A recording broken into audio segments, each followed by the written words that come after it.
Hello and welcome to Dialogue of Civilisations. Since the annals of antiquity, science has been an erstwhile endeavour to uncover the patterns of nature, enabling us to understand elements of ultimate reality and truth.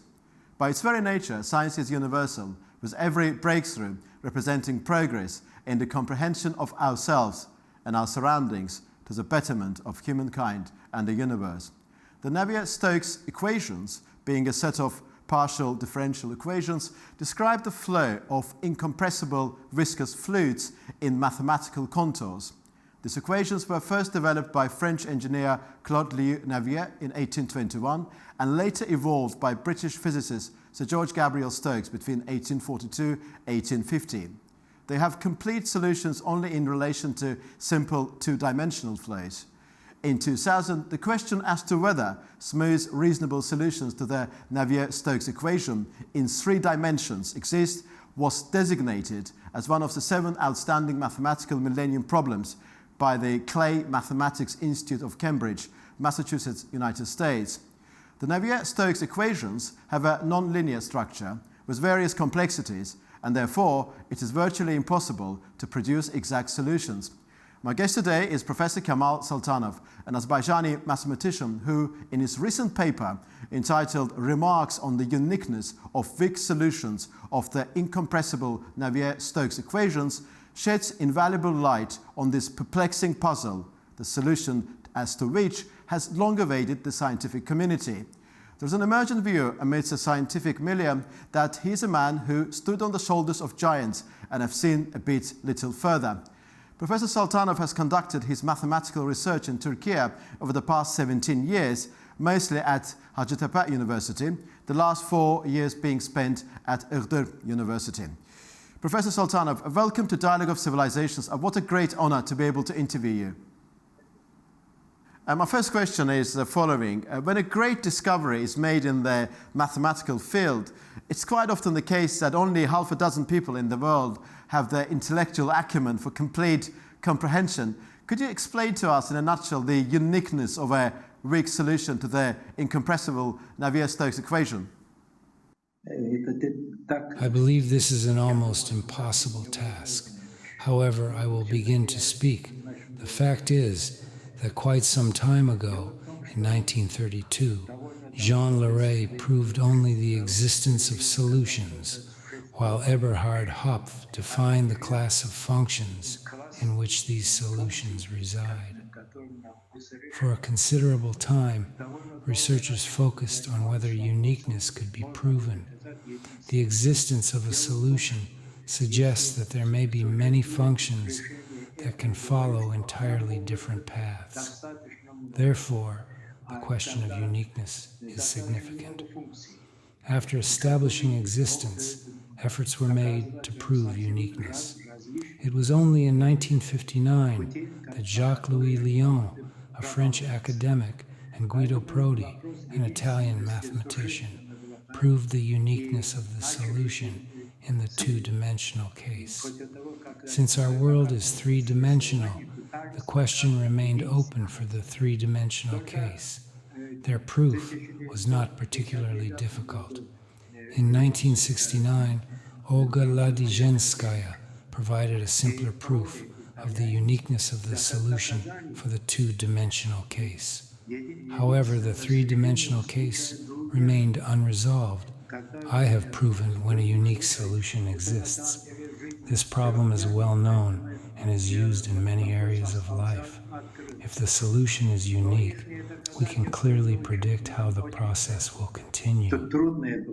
And my second question, Professor Soltanov, Andrew Wiles, an English mathematician known for proving the Taniyama-Shimura conjecture for semi-stable elliptic curves, thereby proving Fermat's last theorem, confessed in his diaries, I believe, that he had been possessed with the idea of achieving this ambition, namely solving this problem, since he was 10 years old, and that ambition subsequently dominated his consciousness.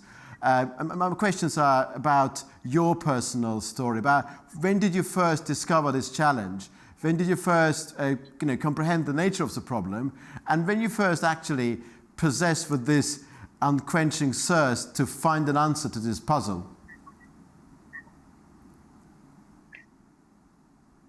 I can explain it this way. Starting from afar in my first work, I proved the Franco-Lyons-Mizohata equation in the one-dimensional case. To prove this result, I created new function spaces, which helped solve this problem. This work was utilized by NASA in America. Before I began working on Navier-Stokes around 1985, I proved that when it comes to fixed-point theorems, these are usually proven using the Cacciopoli-Banach approach, which requires sufficient smoothness of the operator. Then, the Schroeder theorem was proven, which requires sufficient smoothness for compactness. I showed that one can use geometric properties to prove the existence of a fixed point without any smoothness. At that time, when I was in Moscow at the Steklov Institute, there was a group working on the uniqueness of solutions to the Navier-Stokes equations. Initially, I tried to prove that the solution could not be unique. In doing so, I divided the function space containing the existing solutions into parts and attempted to show where it is unique and where it is not. I have been working on this issue for over 40 years. I resolved this problem definitively in 2015.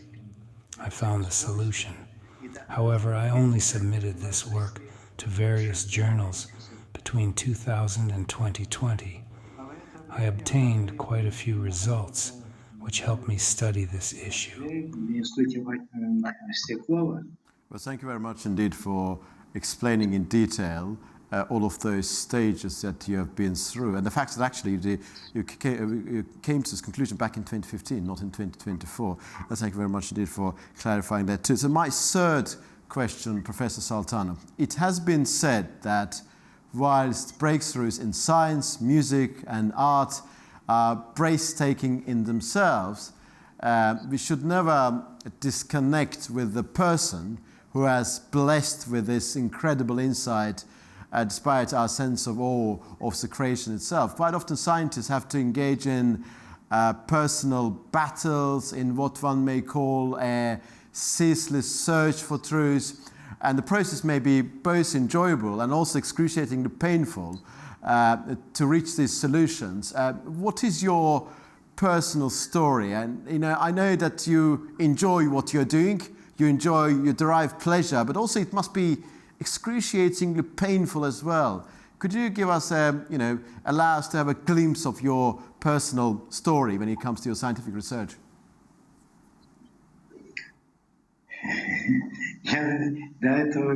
During this time, I engaged in various other questions and always tackle problems that arise in life. For example, I studied various issues. Recently, I demonstrated how to define the spectrum of the Neumann-Poincaré operator. Additionally, a group from America working on cancer sent me a question. In 2017, a paper was published on how chaos emerges. After reading it, they asked me to describe how chaos arises during cancer spread. I spent about 2 years studying this issue, examining questions related to cancer and the mathematical models used. I developed new mathematical models and based on them showed how chaos emerges during cancer spread. Currently, I am also working on the question of restricted images. This question was posed to me at a congress by several people from America.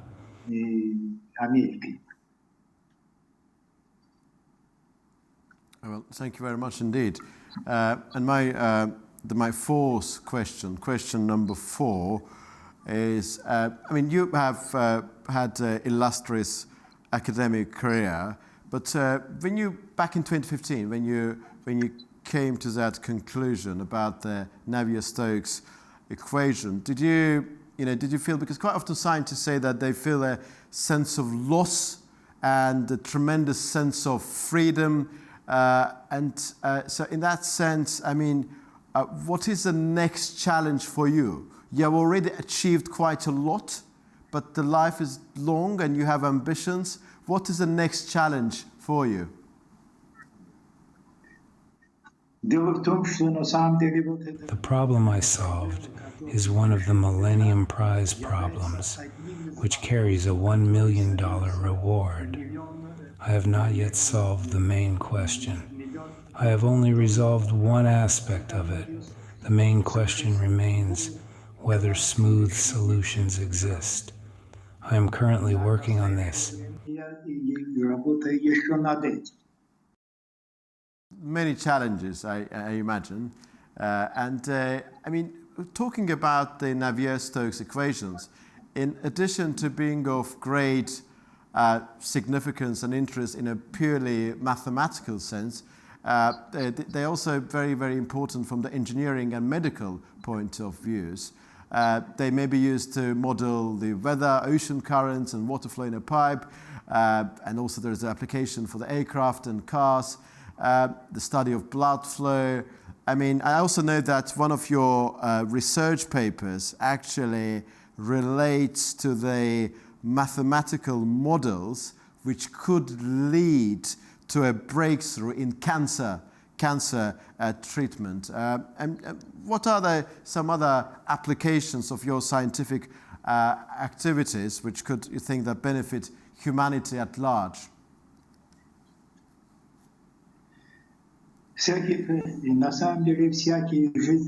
In reality, when we try to study various life processes by introducing mathematical models, these models do not perfectly describe the process.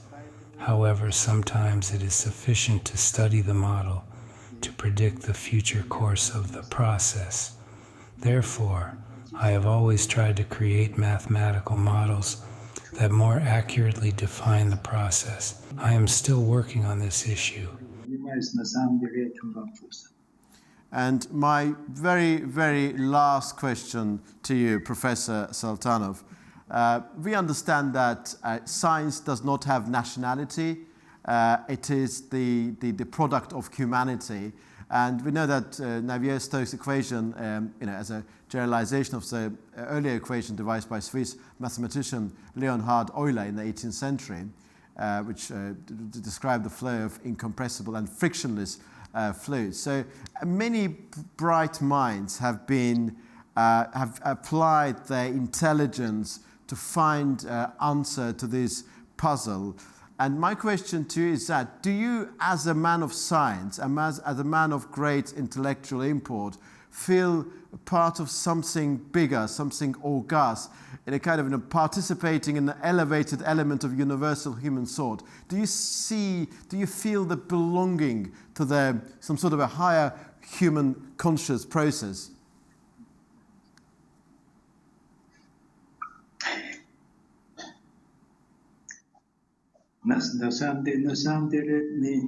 Creating mathematical models is not easy. One must thoroughly understand the process, which often involves many components. It is essential to identify which components are significant and which are not. Unfortunately, this is not always possible. Nevertheless, mathematical models are necessary for studying processes occurring in life. Our life exists in 3 dimensions. In reality, we live in Minkowski space. Essentially, we need to use time and 4-dimensional space. We are working on this.